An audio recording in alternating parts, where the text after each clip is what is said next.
Welcome to the Prince George's African American Museum and Cultural Center. Thank you for joining us for our virtual Pride of Place Parlor, where we are taking the time to reflect on and celebrate the positive experiences that we have had in our beloved Prince George's County. My name is Jessica Smith-Hebron, and I am the interim executive director of our beloved museum. And we have somebody very, very special that we would like to share with you today.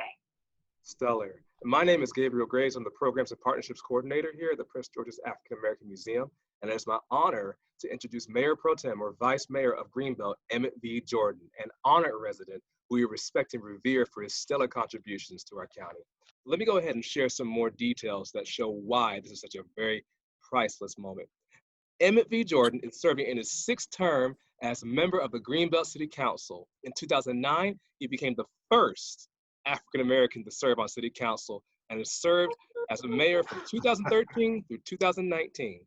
A Greenbelt resident for 20 years, he has relocated to the area to work with the University of Maryland in 1998, and then he moved to Greenbrier condominiums, attracted by the convenient location and the many recreational activities in Greenbelt.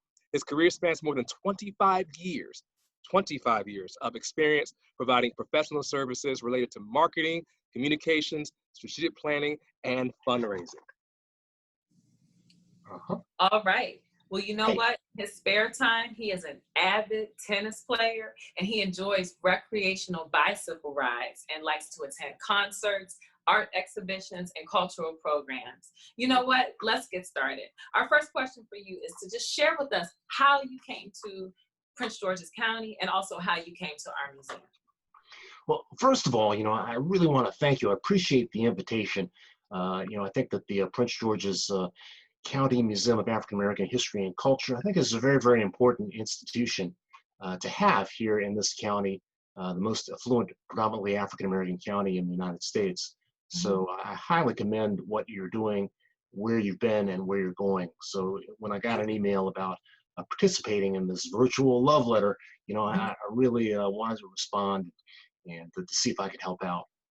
So you were asking me about how I got to be here in Prince George's County, and you heard a little bit about that in my biography. I moved to Prince George's County about 20 years ago to take a job with the University of Maryland.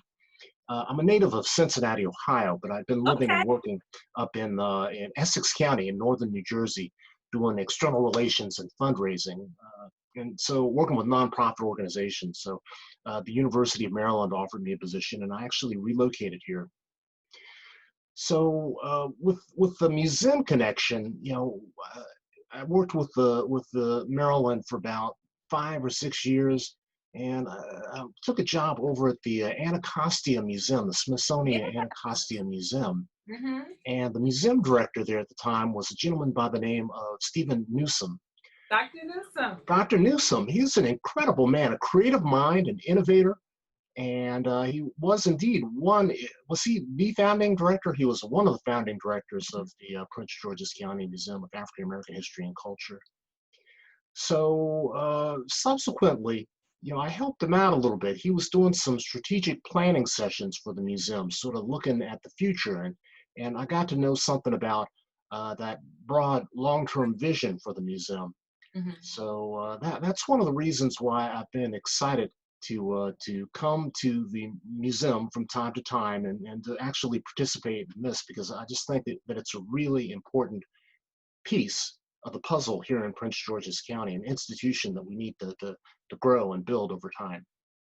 That's wonderful. I had no idea that you were around when our museum has been open for 10 going on to 11 years, and you were there for the planning. The planning starts very early, and you knew about some of our founders. That's really important to have that link, because as we continue to grow, we never want to forget the people who made this museum happen, so that we millennials can be here today.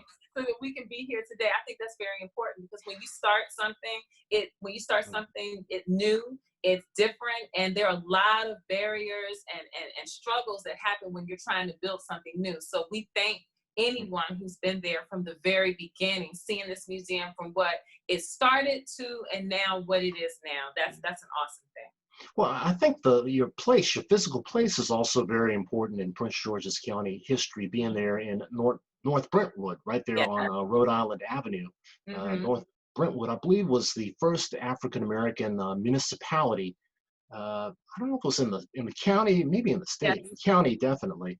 Mm-hmm. So, I mean, you're there, rooted in a strategic location, easy to get to, and there's plenty of room to expand. So Yep. it's just an interesting place to be in a very interesting time in Prince George's County. Thank you. Thank you.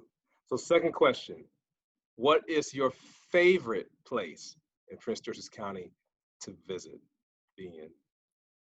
Well, you're asking me a tough question, and I better get this right. I gotta say, Greenbelt, because I've lived here for Glorious close to Greenbelt. 20 years and have had the pleasure of serving on the city council. Greenbelt's got a really unique history growing out of Roosevelt's New Deal vision in the 1930s. It's been an honor to serve on the city council and actually serve as the first African American mayor in the city of Greenbelt's history. But more broadly, I love the beauty of Prince George's County, and there's just a lot of great connections to the natural environment. As you said, Gabriel, I do a lot of bicycling, so I love hitting out on many pedestrian and bike paths that connect the northern part of Prince George's County. Mm-hmm. But at the same time, there's so much history all around us. So so many former plantations and tobacco farms here. Mm-hmm. I'm talking about the Riversdale Mansion, the Marietta House, Mm-hmm. Montpelier Mansion, Bladensburg Waterfront. None of these could have been possible without the labor and sustenance of African Americans. Tell the truth. Tell the truth, right? Yes, that's That's especially the truth. with Even the University of Maryland. yeah, especially with tobacco being one of the main things that was grown and cash crops during times of slavery, and for Maryland and many other places, surrounding areas, tobacco being the thing that was sold in this area. And I kind of think it's interesting that when we look at areas, when you look now, you can kind of see, oh wow, this is what it used to be. But you can kind of understand how, what do I want to say? When you look at these historical buildings that we have, and now of course we're in modern times, and when we preserve them, it does help us to step back in history and understand that even if you don't see the history on the walls, African American people have always had a hand in building this country. It would not be what it is without African Americans. Very much so. And kind of getting back to the Greenbelt thing a little bit, one of the reasons why the area was chosen is by the Roosevelt administration back in 1935-36 to build on it was depleted tobacco farm land. So agriculturally, it was not as productive as it could have been. So they chose this area because of the location and because the price of the land was right. Can you tell us more about that, the New Deal, and just how Greenbelt got chosen? Because it's my understanding that it was a planned town.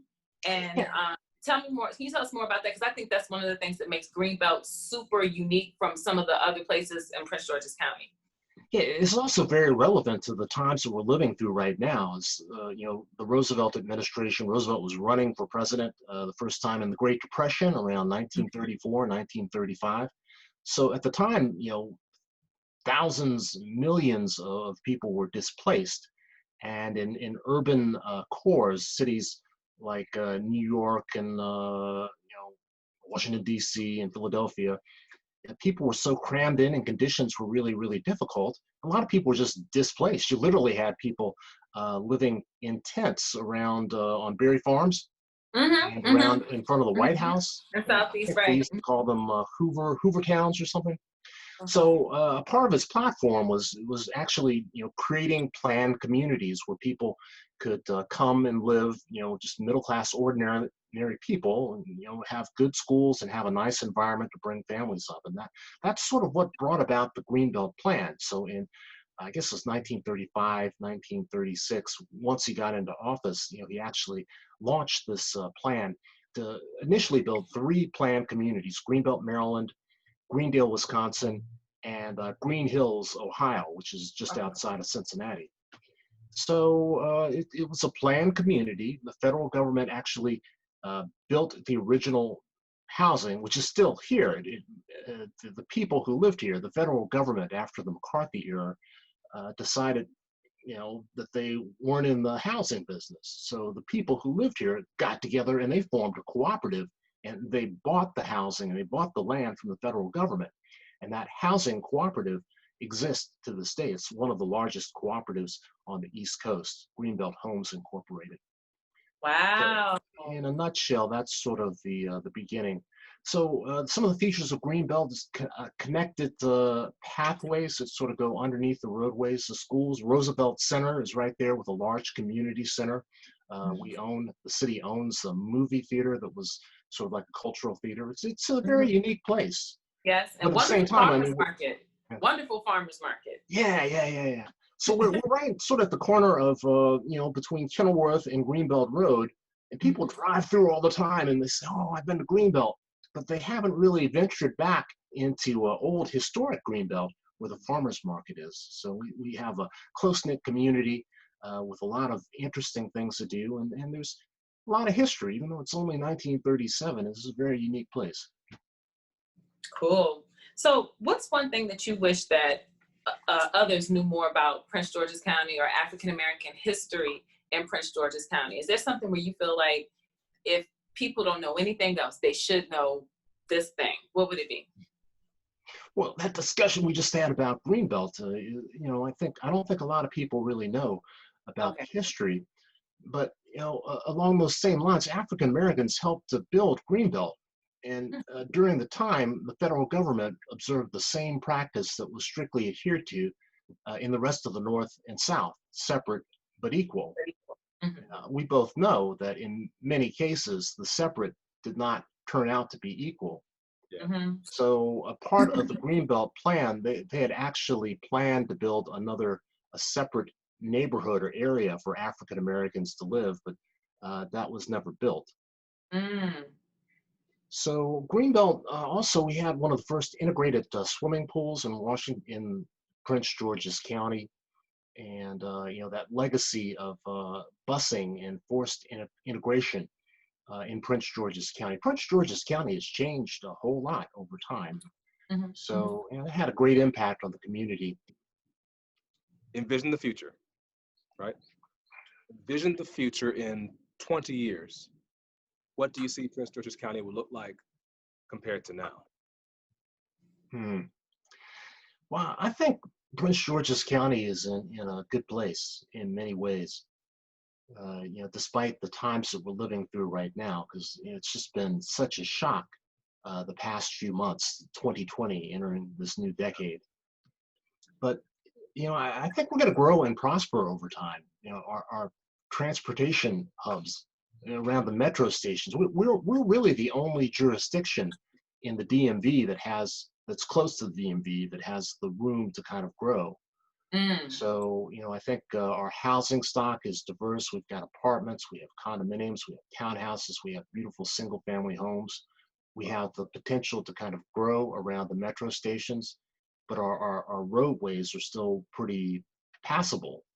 So, I just think that we are in a very, very good place. And I think that Prince George's County is going to continue to thrive and prosper, particularly under the current administration. Angela Alsobrook, the county executive, is doing a great job. She's got a great team on board. So, I'm very optimistic. That's wonderful. So with your optimism, we would like to bottle up your optimism in 3 words. So our last question for you is this. If you could summarize Prince George's County in 3 words, what words would you use? Growing, gorgeous, and thriving. Ooh, you know what? Those are great words. Let's turn it into an affirmation, okay? All right, we're going to repeat after you. We are growing. Yes, we are growing. We're gorgeous. We are gorgeous. And we are thriving. And we are thriving. Thriving. Oh, man. There You know you go. what? I like that. I like that. I like that too. Well, thank you, sir. Thank you today for spending time with us for this Pride of Place virtual series. It's been such an honor for both of us to hear your insights. And we really, again, are so enriched by everything you said to make Greenbelt be seen for the amazing place it is. So we thank you for that. Well, I'm just honored to be here to actually participate in this and look forward to working with you in the future. It's my pleasure. Thank you very much. Thank you. Okay, have a good day. Yeah, for taking pride in Prince George's County out there, and we will be back next time. Okay.